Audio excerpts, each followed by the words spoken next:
Hey everybody, we're back again with more of the fun of owning my RV.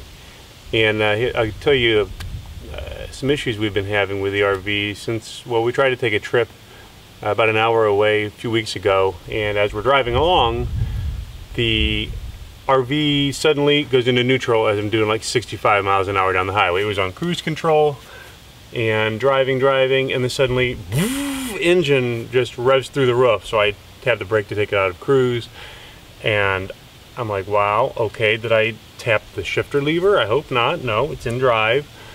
Okay, oh, it's back in, it's going again. So we kept going down the highway and pulling up the next hill, engine revs through the roof, it's back in neutral again. I'm like, oh no. And it's like 10 o'clock at night. I had a really long day at work, and so I'm figuring the transmission just failed, which is terrible because when we got this RV, it only had 5,000 miles on a rebuilt transmission by AMCO, like a $3,500 job just before we bought it to completely rebuild the transmission in this RV. Now this has the Ford 460 V8 engine and has the Ford E4OD transmission. It's a 1991 model, and so if you guys have similar transmission and engine, you might be experiencing some of the same things. So I limped the RV back home. It would work in second gear, so I took it out of drive, put it in second gear, and did about 25 miles an hour the whole way home. There's one of the cats. And so I did about 25 miles an hour the whole way home and limped it back home and hoped that it wasn't going to do that again. Next time I took the RV out, the very next day I decided to take it up to AMCO to see about it getting replaced. They couldn't get it to malfunction at all. That didn't make any sense to me at all. Somebody's calling me. Hold on. I have to take this call. Okay, so I'm back from the phone call. That was a business call I had to take. Anyway, so I'm trying to remember where I was. So I took it to AMCO. They couldn't get the thing to malfunction, and I drove it the entire day, and it never slipped into neutral one time. But I think you're going to see my dog flash right by chasing the cat. Hey Jake, this is Jake. We have some cats that Jake loves to chase. Anyway, so I drove it a whole day. It never had any problems. And then that night I drove it to my sister-in-law's house, and sure enough, transmission problems, slipping. It's not even a slip. It goes into neutral, and then it gets back into gear. Then it goes into neutral. It's a hard transition. It's not like transmission slip like a transmission's going out. So anyway, so the transmission only had 5,000 miles on it, like I said, and so I've been looking for other diagnoses for what might be wrong, and I stumbled on a number of websites, you know, through some internet searches, and I believe one of the problem here is the manual gear selection. I'll give you a link to what it's called. I got this one from Napa, and it's a reverse indicator is what it's called.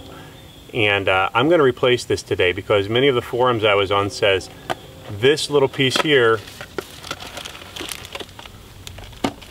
from Ford factory had a faulty seal at the top and let water get in and corrodes the innards. And what it basically does, and I have a bug right on the lens.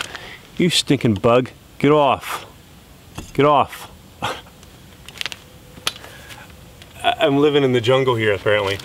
Anyway, it gets in here and corrodes the innards inside of this selector, and so what it does, then the computer can't tell if I'm in drive or if I'm in neutral. So hopefully replacing this will fix my problem. I'm going to walk you through it a little bit. So here's the part we're talking about. It's on the side of the transmission. The engine's up there. There's the front of the RV. This is the driver's side. It's hanging right on the side next to the sticker up here. This lever here goes right up to the gear shifter, you know, and you can see it physically rotates this bolt. This bolt goes into the transmission and physically puts the transmission in drive, and it also though rotates this sensor here to tell the computer that the transmission is in gear. So here's what I did. Here's the new component in here, and I was lucky because I've seen other guys whose shifter arm is on top of here. They had to remove this whole shifter linkage and all that to get this part off. I didn't have to do this on my Ford chassis. This thing just pulled right off the shaft. These are both what is this? 5/16 inch here and here. And those came out real easy. And you know, I was going to replace this connector with a new one. I discovered I think I have to cut these wires to do that, and I don't think the problem is in this connector. I hope the problem was inside here. I just put the new connector back on here and it clicked right in place. This thing just slid right back on over to the shaft. In this unit, you see this notch here? On the shaft there is a stud or raised line that slides down through this notch, top and bottom. That way this shaft stays aligned, you know, with this unit here. And it just slid right back on real easy. There was no bolt or nut or clip or anything on the outside. It just slid right off. So really all you had to do is take these two off, take the connector off, and it slid right off. The new one slid on. Put it all back together. I think I'm going to go give it a road test and see if that fixed it. Here's something important though. Shift this into neutral. Shift your RV into neutral before you begin this, because from the factory this is set at neutral to begin, and you'll do yourself a lot of favors. So put it in neutral before you start. Alright, well, now that the part's in, I think I'm going to go take the old RV on a road test. I'll invite you YouTubers along. See how the old girl does on the road. It's a 1991 model, so we only get a lap belt in this RV. I'm not bringing any of the kids with me in case it breaks down and I have to walk it home. Let's go. Hey, it moves.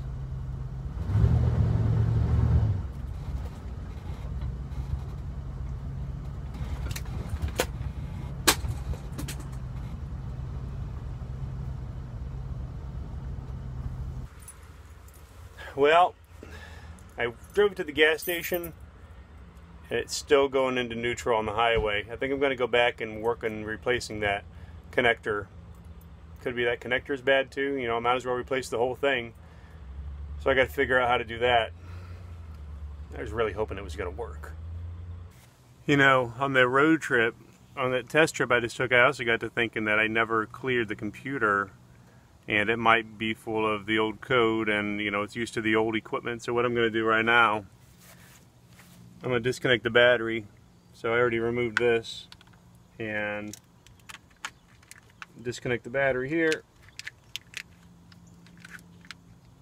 And I'm going to do that for the remainder of the repair, you know, leave it sit for 20 minutes or so, and that normally does do the trick. So that should help too. Alright, here's what I've learned so far. This little connector that goes in the top, you know? Alright. The top pops off like this. Okay? This pops off like that. I might have to use a screwdriver to pop it off. And inside there is a washer, or like a grommet. That I just used my knife blade to pop it out. And then there's this. Now, of course, in the RV, it's full of wires.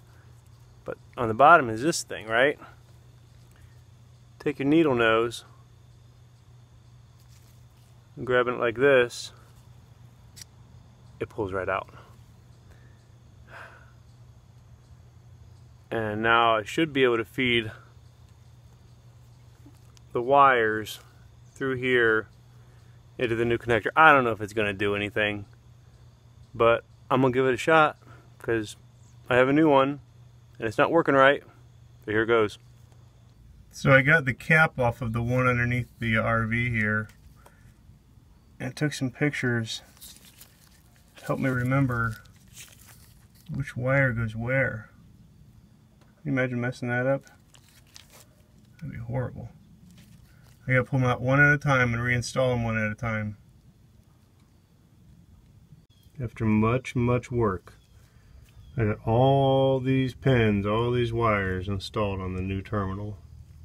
on the new plug. That was a bunch of work there. That really was. I don't even know if it's going to do anything, but I have to keep trying stuff, you know, because I mean, I think it's the exact same as the old one. I really do. I don't think really what it did is going to do anything, but I got to keep trying. So I just got back from a road test of the repair and took my two buddies with me, and it worked out fine.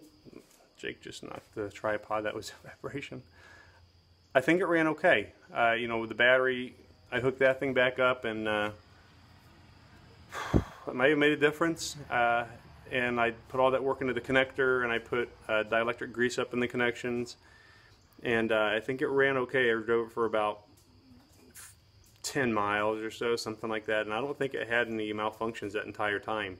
But I want to show you real quick how to do these connections, because they're tricky. Okay, I found some better lighting to show you this thing.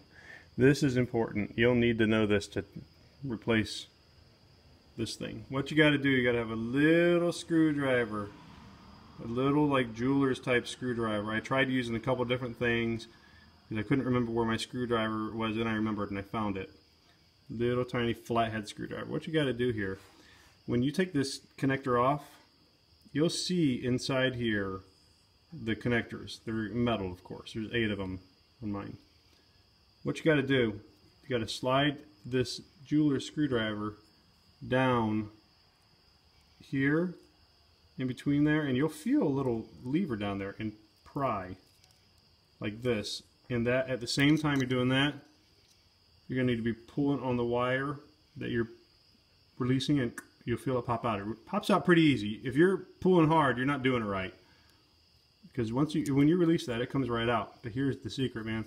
Keeping all those straight, you got to start, you know, from one end, take it out of the old one, and slide it back through the plate, the gasket, into this part, and into the new one.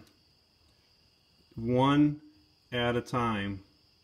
Because if you pull them all out, I mean, it'd be a horrible nightmare trying to remember which one goes where. Do it one at a time. That's what I did. It worked out okay. It just took me about 40 minutes. It takes a long time. And yeah, but then once you put all the new ones in, once you put all the wires in the new one, you'll slide that red thing I showed you earlier. Just slide it into there, and it locks everything in place. And then you'll put the connector on the top. And I put dielectric grease inside each one of these connectors on mine for corrosion resistance, and put it back on. That's what I did. So after I did all that, like I said, I took a test drive. After I did all that, I took a test drive. My buddy hopped in the RV with me, and it worked okay. I don't think it had any malfunctions. One time it may have popped into neutral, I don't know, but it also might have been a downshift. I was pulling up a pretty steep hill, and it felt like it lurched a little bit, but it might have been like a quick down and upshift. I don't know. Other than that one thing, it drove about 10 miles flawlessly. And I'm going to keep playing with it tomorrow. My wife and I plan on going camping in the RV. So that'd be another test for it. You know, it would go from a cool transmission too. So hopefully it worked out. The ongoing saga of this transmission. And if this didn't, there's a couple other things I can try. I'm not done yet. I'll keep on working on it before I pay somebody to pull the transmission out. Thanks for watching.